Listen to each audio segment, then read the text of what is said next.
Quel sens donc donner à cette notion d'enracinement? Je voudrais vous montrer que plusieurs conditions conduisent à la représentation que l'on en a. Tout d'abord parce que le terme d'enracinement renvoie immédiatement au végétal et à sa racine, nous le pensons spontanément comme un ancrage dans le sol et dans un territoire. Et par extension, nous considérons que si un individu, pour être protégé par les droits de l'homme, doit avoir des droits nationaux, nous considérons donc cet enracinement comme un ancrage dans le sol de la nation et dans un territoire donné qui est celui qui est garanti par l'état de droit. Je voudrais vous montrer que cette représentation repose sur une certaine conception du pouvoir politique et de la souveraineté qui, en l'occurrence, s'est développée avec les États modernes, dont la finalité est d'assurer, à travers la souveraineté sur un territoire donné, les droits et la protection des individus. Cette conception de l'État moderne, nous l'héritons de Hobbes, dont la grande vertu a été véritablement de penser la notion de sujet de droit et d'égalité des sujets de droit, mais qui est habité par une certaine conception du pouvoir dont nous sommes encore héritiers, qui consiste à identifier le pouvoir à la domination. Elle est celle, par exemple, que nous retrouvons chez un sociologue comme Max Weber lorsqu'il définit l'État comme ce qui a le monopole de la violence légitime. Le pouvoir, il est essentiellement défini et conçu comme un pouvoir sur quelque chose ou sur quelqu'un. Il n'est d'ailleurs pas étranger à la possibilité donc de la violence. Et nous constatons, je disais que nous en sommes héritiers, que nous sommes héritiers d'une telle conception, lorsque nous prenons acte de la difficulté que nous avons à envisager des conflits sociaux autrement que dans la violence.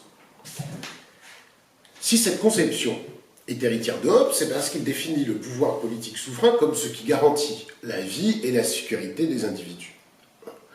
Petit rappel, en l'absence d'un pouvoir politique commun, les hommes sont dans ce qu'il appelle un état de nature, c'est-à-dire sont naturellement dans des rapports de force et de violence, qui les conduit à être dans une situation de guerre de tous contre tous et de chacun contre chacun, de risquer à tout moment de faire l'expérience de la violence de l'autre, de mourir de manière violente.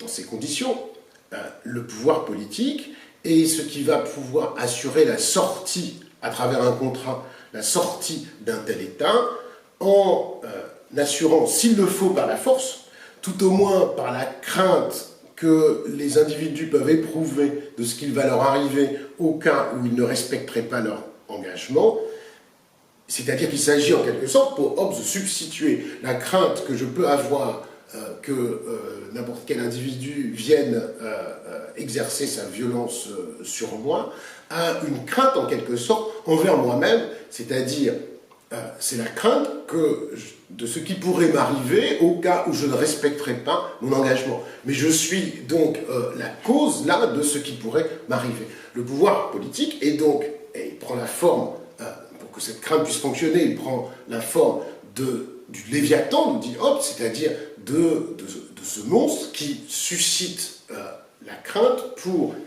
faire en sorte que les individus respectent leurs engagements.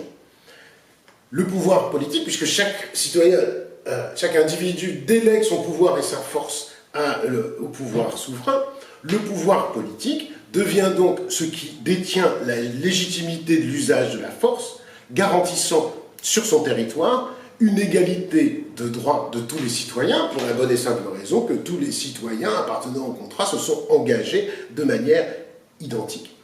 Le pouvoir politique, donc, est ce qui détient, on retrouve bien ici ce que j'évoquais à propos de Max Weber, lorsqu'il dit que le pouvoir politique est ce qui a le monopole de la violence légitime. Le pouvoir politique détient donc la légitimité de l'usage de la force sur son territoire. Il est la condition de la coexistence, et là nous précise Hobbes, sans laquelle aucune industrie n'est possible. Il est intéressant alors de remarquer qu'en faisant du pouvoir ce qui a pour finalité de garantir la vie, le pouvoir politique, en conséquence, et ce qui s'attache à libérer les forces productives au sein d'une société. Pourquoi cette remarque? Parce que c'est par la suite ce qu'en partie Foucault décrira comme la gouvernementalité néolibérale, qui vise à faire du marché, de l'entreprise et de la concurrence la puissance qui confère forme à la société. Pour le dire simplement, petite parenthèse à propos de Foucault, pour le dire simplement, il s'agit avec une telle conception du pouvoir donc assimilé à la notion de domination, il s'agit avec une telle conception du pouvoir de faire en sorte que le marché soit possible et qu'il devienne le principe de régulation de la société. Cette captation de la vie, cette idée donc qu'on trouve chez Hobbes, comme quoi le pouvoir politique est ce qui garantit par un usage légitime de la force la paix, la sécurité et donc la vie des individus. Donc cette captation de la vie par le pouvoir politique est ce que Foucault va nommer le biopolitique. On peut discuter une telle approche rapide, mais quoi qu'il en soit, on voit dans la période que nous traversons comment des impératifs économiques prennent le pas sur la question de la vie et de la survie des individus.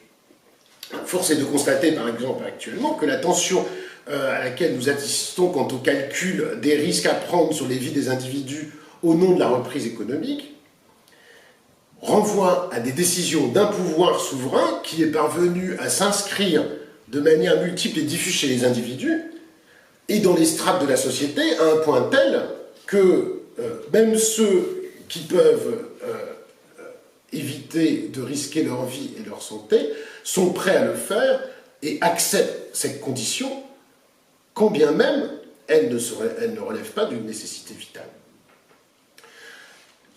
L'idée donc est de montrer comment notre conception du pouvoir, avec la naissance des États modernes, et Hobbes est bien celui qui construit véritablement ce concept d'État moderne, comment cette notion de pouvoir repose sur une certaine idée du pouvoir qui est posé comme assimilé à un pouvoir sur quelqu'un, ou un pouvoir sur quelque chose, pouvoir donc qui est pensé comme assimilé à la domination. Or, justement, le pouvoir n'est pas la domination. Il s'agit de deux termes différents qu'il s'agirait ici de distinguer. Et là encore, c'est Hannah Arendt qui nous offre l'occasion de le faire. Pourquoi? Parce que la domination suppose l'exercice de la force d'individus sur d'autres. Or, le pouvoir, dans son sens premier, le pouvoir est avant tout une possibilité d'agir. J'ai le pouvoir de faire quelque chose quand je peux le faire. Autrement dit, le pouvoir n'est l'action. Et je lis ce petit passage de Hannah Arendt. Le pouvoir correspond à l'aptitude de l'homme à agir et à agir de façon concertée. Le pouvoir n'est jamais une propriété individuelle. Il appartient à un groupe et continue de lui appartenir aussi longtemps que ce groupe n'est pas divisé. Lorsque nous déclarons que quelqu'un est au pouvoir, nous entendons par là qu'il a reçu d'un certain nombre de personnes le pouvoir d'agir en leur nom. On précise bien, lorsque nous déclarons que quelqu'un est au pouvoir, nous entendons par là qu'il a reçu d'un certain nombre de personnes le pouvoir d'agir en leur nom. Le pouvoir, autrement dit, n'est pas un pouvoir sur quelque chose, il est d'abord un pouvoir en commun. Alors on pourrait dire que cette distinction pouvoir-domination est juste une distinction de termes. Mais ça n'est pas simplement une distinction de termes, c'est une distinction de réalité. Et elle nous conduit à une réflexion justement sur la politique. C'est-à-dire que si le pouvoir, si la réalité du pouvoir, c'est ce qui permet d'agir, et si la réalité du pouvoir n'est pas la même que la réalité de la domination, ça signifie que le pouvoir politique et la politique n'est pas la domination d'individus sur d'autres, elle est l'action concertée qui donne le pouvoir d'agir en commun. Au contraire, le rapport de domination qui, par l'usage de la force et de la violence, réduit les individus à l'obéissance, n'est pas politique. Il n'est pas ce qui rend possible une existence dignement humaine. Pourquoi? Bien, il faut revenir ici, pour comprendre peut-être à cette définition que Arendt donne de l'existence, ou en tout cas ce point de départ, et qu'on trouve au début de la condition de l'homme moderne, et qui est un point essentiel parce qu'il est un renversement complet de toute la tradition. Au fond, l'existence humaine, on l'a toujours traditionnellement pensée par rapport à la question de la mort. L'homme, c'est cet être qui est mortel et qui le sait. Or, Arendt nous dit, si toute notre tradition définit l'existence à partir de la question de la mort, elle laisse de côté une dimension essentielle. Exister, avant d'être un être pour la mort, comme dirait Heidegger, exister, c'est d'abord naître. Or, cette remarque-là est absolument essentielle. Penser l'existence à partir de la naissance, c'est penser que exister, c'est d'abord venir au monde, c'est un monde qui existe déjà, qui est déjà là avant moi, et que l'existence consiste déjà d'emblée à avoir un point de vue, à naître à partir d'un point de vue sur le monde. Première remarque. Mais deuxième dimension essentielle, quand on définit l'homme comme cet être mortel et qu'il le sait, c'est-à-dire quand on définit l'existence par rapport à la mort, on pense l'existence de manière solitaire. Penser l'existence à partir de la naissance, c'est penser d'emblée l'existence comme plurielle. C'est penser d'emblée l'existence à travers la notion de la pluralité. Et ce qu'elle nous précise ici d'emblée, nous sommes tous pareils, c'est-à-dire humains, sans que jamais personne soit identique à aucun autre homme ayant vécu, vivant ou encore à naître. Penser l'existence tout tel, c'est penser la pluralité. Or, quand le pouvoir se pense à travers la question de la domination, il ne pense pas la pluralité, il unifie, il s'interdit de prendre en compte la pluralité des singularités. Et c'est justement ce qui est le propre des pouvoirs des systèmes totalitaires, qui se sont attachés à nier l'humanité des individus. Comment? On voit bien comment les systèmes totalitaires consistent justement à nier la pluralité. Alors elle nous montre à travers toutes les analyses du totalitarisme qui consiste à montrer comment une des caractéristiques du totalitarisme, c'est de nier la distinction entre vie privée et vie publique. La vie privée, c'est justement ce qui fait la différence avec les autres. Et si nous sommes tous identiques en ce que nous pouvons tous participer à la vie publique, en ce que nous pouvons tous réfléchir, dialoguer ensemble, nous sommes tous différents parce que nous avons tous d'abord un point de vue privé sur le monde. Or, les régimes totalitaires qui nient cette distinction entre la vie publique et la vie privée sont bien des régimes dans lesquels il y a une négation de la politique. Et cette négation de la politique, elle se manifeste à travers une négation de la pluralité. C'est en ce sens que le totalitarisme, en niant la pluralité, et c'est-à-dire en niant l'existence collective, c'est-à-dire en niant l'humanité, s'est attaché à faire des individus des êtres superflus. C'est en ce sens que le totalitarisme s'est attaché à réduire l'individu humain à simplement des processus vitaux. Et ce processus vital, c'est quoi? C'est la première catégorie qu'elle pose quand elle analyse les différentes activités humaines. La première activité humaine, c'est le travail. Le propre du travail, c'est d'être sous le régime de la consommation, mais il n'est pas une activité uniquement humaine. La cellule elle-même travaille. N'importe quel organisme travaille. Donc, le camp de travail, par exemple, comme laboratoire du totalitarisme, c'est la réduction de l'individu à son activité la plus basse qu'il a en commun avec d'autres êtres biologiques. Et c'est donc, par là même, la négation de son humanité.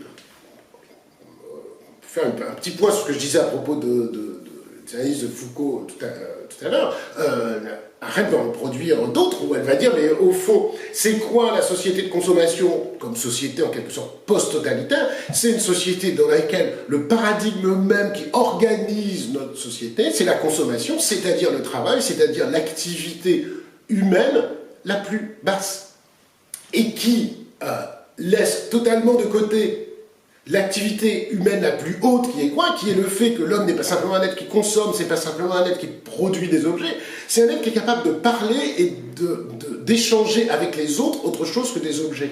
Et par le fait qu'il est capable de parler et d'échanger avec les autres autre chose que des objets, il est capable d'échanger, de dialoguer et d'agir en commun. Et ça, c'est l'activité humaine la plus haute, à savoir la politique.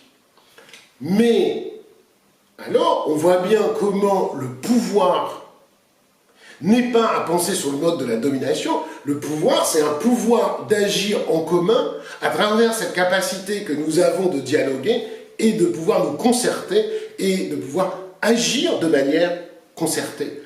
Le problème des systèmes totalitaires, c'est qu'il a uniformisé les comportements des individus en niant cette pluralité. Le problème de la société de consommation comme société post-totalitaire, c'est qu'elle uniformise de la même manière les comportements, elle les standardise à travers une logique de consommation. Pourquoi ce détour?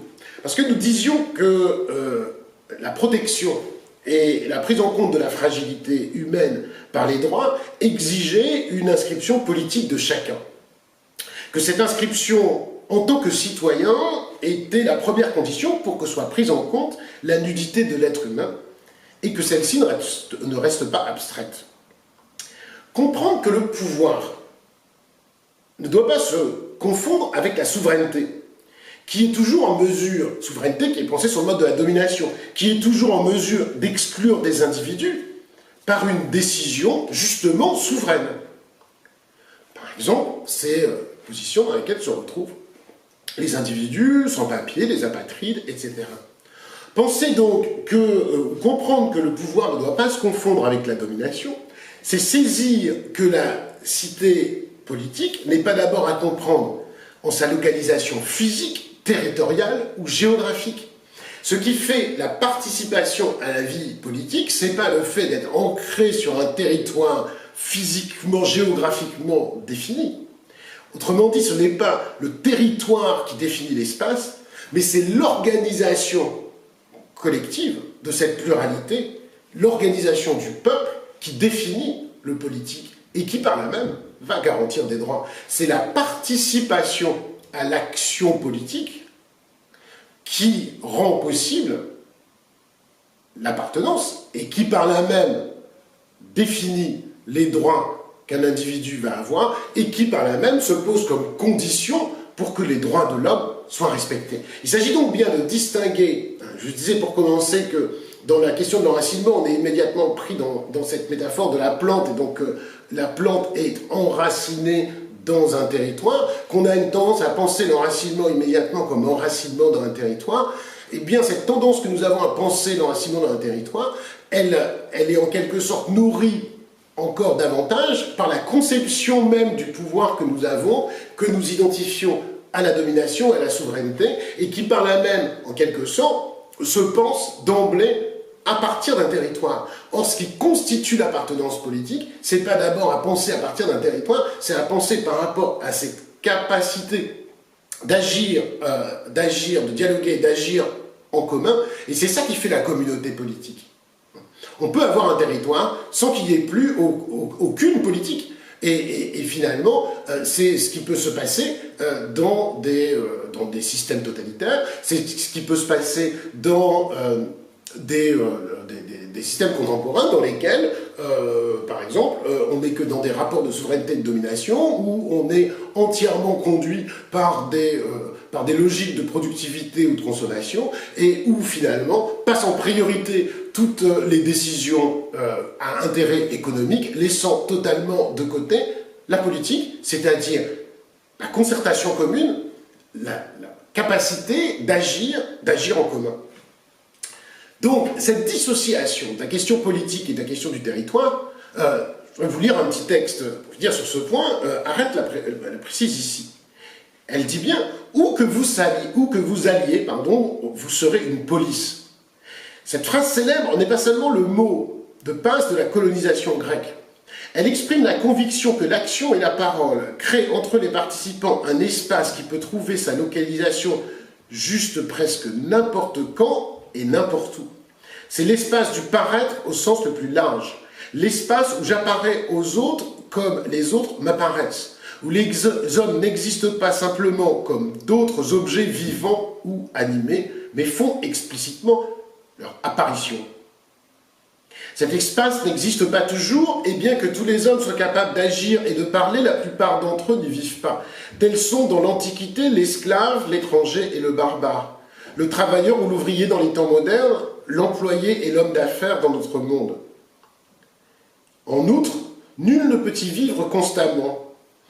En être privé signifie que l'on est privé de réalité, réalité qui, humainement et politiquement parlant, ne se distingue pas de l'apparence. La réalité du monde est garantie aux hommes par la présence d'autrui, par le fait qu'il apparaît à tous. L'espace de l'apparaître commence à exister dès que les hommes s'assemblent sur le mode de la parole et de l'action. Il précède par conséquent toute constitution du domaine public et des formes de gouvernement, c'est-à-dire les diverses formes sous lesquelles le domaine public peut s'organiser. Il a ceci de particulier qu'à la différence des espaces qui sont l'œuvre de nos mains, il ne survit pas à l'actualité du mouvement qu'il a vu naître. Il disparaît non seulement à la dispersion des hommes, comme dans le cas des catastrophes qui ruinent l'organisation politique d'un peuple, mais aussi au moment de la disparition ou de l'arrêt des activités elles-mêmes. Partout où les hommes se rassemblent, l'espace public est là en puissance, mais seulement en puissance, non pas nécessairement ni pour toujours. Si les civilisations naissent et meurent, si de puissants empires et de grandes cultures déclinent et sombrent sans catastrophe extérieure, c'est en raison de cette particularité du domaine public qui, reposant finalement sur l'action et la parole, ne perd jamais complètement son caractère potentiel. On peut emmagasiner la puissance et la conserver en cas d'urgence, comme les instruments de la violence, elle n'existe qu'en acte. Le pouvoir qui n'est pas actualisé disparaît. Autrement dit, pour revenir à notre question de l'enracinement, la métaphore de la racine ne doit pas nous tromper ici. En nous donnant les moyens de penser autrement le pouvoir et en distinguant le pouvoir de la domination, en définissant la politique comme l'action commune concertée, Arendt nous donne les moyens de penser autrement l'enracinement que sur le modèle d'une revendication territoriale. Cela exige de redonner toute sa place à la politique, qui ne peut être pensée que sur une logique d'inclusion et non d'exclusion, sur une logique de participation à l'action. Les êtres déracinés ne sont pas d'abord ceux sans territoire, ils sont, et là je reviens sur le petit texte que je viens de lire, ils sont dans l'Antiquité l'esclave, l'étranger et le barbare, le travailleur ou l'ouvrier des temps modernes, l'employé et l'homme d'affaires dans notre monde. L'énumération menée par Arendt ici est intéressante parce que ce qu'on désignerait sous le nom de déracinement ne prend pas la même forme pour chacun des cas invoqués. L'esclave, l'ouvrier des temps modernes, l'employé, l'homme d'affaires. En particulier, si on prend le dernier, l'homme d'affaires dans notre monde, certes il peut être déraciné, en ce qu'il ne serait mu que par une activité économique, pas simplement déraciné parce qu'il prend l'avion de matin au soir, mais parce qu'il ne serait mu que par une activité économique et non politique au sens où nous l'avons défini. Toutefois, ce déracinement ne se joue pas et ne se vit pas de la même façon. Si on prend l'énumération qui est posée, de la même façon, de la même manière pour l'étranger, l'ouvrier et l'homme d'affaires. Pourquoi ? Parce que simplement, la place occupée dans la société n'est pas de même nature. Parce que, sans doute, en ces conditions, la condition d'appartenance n'est pas simplement politique, elle est aussi sociale.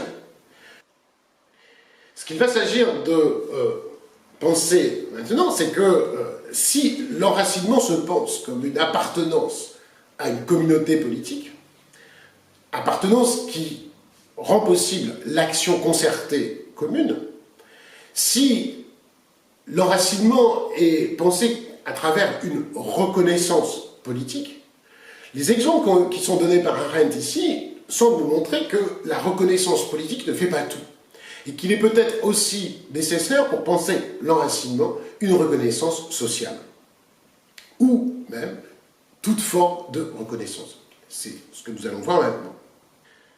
Avoir une existence politique ne se définit donc pas d'abord par un territoire ou à travers un territoire, mais à travers l'appartenance à ce monde commun dont nous avons parlé.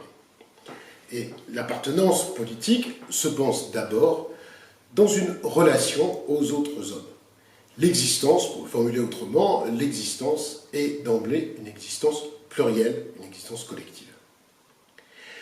La question du déracinement ne renvoie pas uniquement pour autant à celle de l'apatridie, de la situation de celui qui n'appartient à aucune communauté politique. Si la question du déracinement fait bien signe vers la question des sangs que nous n'avons cessé d'évoquer, elle nous montre bien que l'on peut avoir une nationalité et se retrouver sans droit et en ce sens déraciné. C'est ce que nous montre la situation des sans domicile fixe, des sans-abri, etc. Autrement dit, la reconnaissance n'est pas uniquement politique, elle est aussi individuelle, affective, sociale, culturelle, et se joue à des niveaux différents. Tout enfant, par exemple, a besoin d'occuper une place au sein d'une cellule familiale, au sens large, pour se développer. C'est ce que montrent, par exemple, les travaux du psychiatre psychanalyste Winnicott, lorsqu'il montre que très tôt, en tant qu'enfant, nous tissons des relations affectives avec notre entourage le plus proche. Suite à la phase de symbiose vécue entre le nourrisson et la personne affective de référence, un équilibre montre qu'un équilibre entre dépendance et autonomie tend petit à petit à s'instaurer dans la relation. Et que cette seconde phase débouche alors sur un équilibre précaire entre autonomie et dépendance, grâce auquel l'enfant, qui se retrouve fort du soutien affectif que lui procure sa personne de référence, va progressivement acquérir une capacité à être seul. Donc tout individu, dès la plus petite enfance, s'enracine dans des relations affectives, condition de son développement. Cette expérience se poursuit, s'étend par la suite aux liens érotiques amicaux que les individus vont contracter tout au long de leur vie. C'est les relations amoureuses au sens large que les sujets tissent avec leurs proches qui permettent alors à chacun de trouver une forme de confirmation lui-même. Cette première étape, la nécessité d'une reconnaissance affective, est ce que le philosophe contemporain Axel Honneth, qui dirige actuellement l'école de Francfort, cette reconnaissance affective est ce qui va permettre de développer, selon ces termes, qu'on appelle la confiance en soi. Mais chaque individu, pour exister, n'a pas simplement ou uniquement besoin de cette reconnaissance affective permettant de développer la confiance en soi. Il a aussi besoin d'une reconnaissance sociale. Chaque individu a besoin d'occuper une place dans la société et d'être reconnu par les autres pour ses qualités, pour ses capacités particulières, afin de se sentir utile et de développer le deuxième sentiment de rapport à soi que Axel Honneth désigne sous le terme d'estime de soi. Chaque individu donc, a besoin, première étape, d'une reconnaissance affective pour développer la confiance en soi, d'une reconnaissance sociale pour développer l'estime de soi. Il y a une troisième dimension que Honneth aborde, qui est la reconnaissance politique. Chaque individu a besoin d'être reconnu comme ayant des droits et qui permet de développer ce troisième point qu'il appelle le respect de soi. Cette reconnaissance politique, au fond, nous en avons parlé dans le point précédent, quand on évoquait cette question d'appartenance à un monde commun.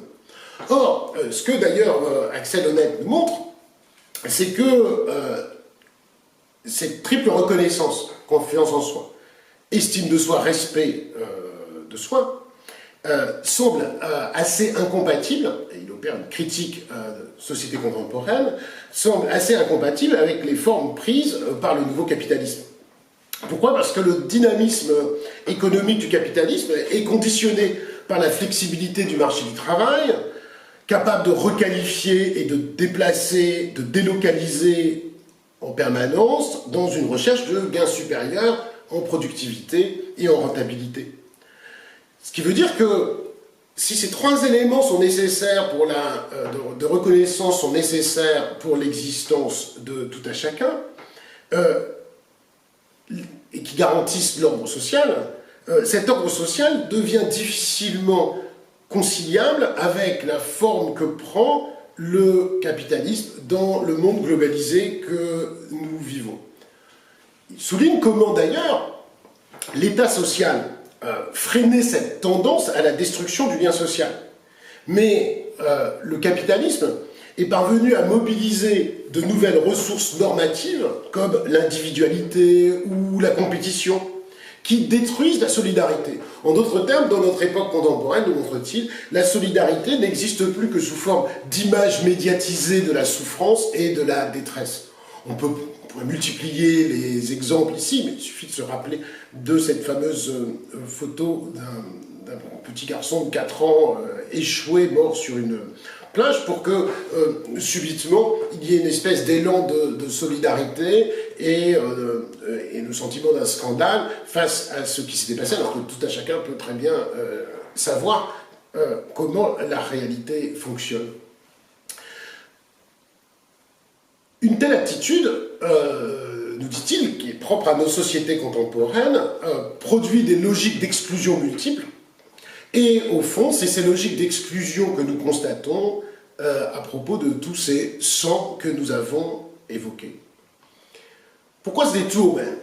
Il tente à nous montrer que, face à une telle situation, toute existence requiert différentes formes de reconnaissance, juridique, politique, affective, sociale, qui semblent avoir pour condition le fait d'occuper une place dans le monde, la famille, la société, afin d'être en mesure de construire un rapport à soi. Confiance en soi, estime de soi, respect de soi. L'absence de reconnaissance est ce que, dans nos sociétés contemporaines, est ce que Axel Honneth nomme la société du mépris, qui peut produire alors aussi, en retour, un autre fantasme des racines dans une logique d'exclusion. Donc, il s'agirait ici de montrer, et de comprendre plutôt, comment l'enracinement le plus essentiel est d'abord un enracinement dans une relation aux autres qui permet de construire un rapport à soi. Et que l'absence d'enracinement d'une relation aux autres permettant de construire un rapport à soi produit en retour un fantasme de l'enracinement et des racines qui se construit dans un rapport avant tout au territoire et qui va impliquer par là même des logiques d'exclusion. Cette logique d'exclusion, nous la voyons d'ailleurs se développer à double sens. C'est le sentiment qu'un individu peut avoir de ne pas se sentir chez lui parce qu'il ne se sent pas reconnu et qui se retrouve à revendiquer des racines autres posées parfois comme incompatibles avec les règles, les normes, les valeurs de la société dans laquelle il vit. Mais c'est aussi le sentiment que peut éprouver l'individu, que l'autre vient justement le déranger chez lui, parce que finalement, il ne se sent pas reconnu socialement dans la société dans laquelle il vit. Il construit cette logique de fantasme qui produit ce discours du bouc émissaire, qui consiste au nom de racines qui sont pensées comme un enracinement dans un territoire, non pas comme un enracinement d'une relation aux autres, mais comme un enracinement d'un territoire, qui conduit par là même à nourrir des logiques d'exclusion. Autrement dit, se sentir chez soi, véritablement, c'est d'abord commencer par construire une relation dans un rapport aux autres. Il n'y aurait pas de chez soi, d'abord, sans un rapport aux autres.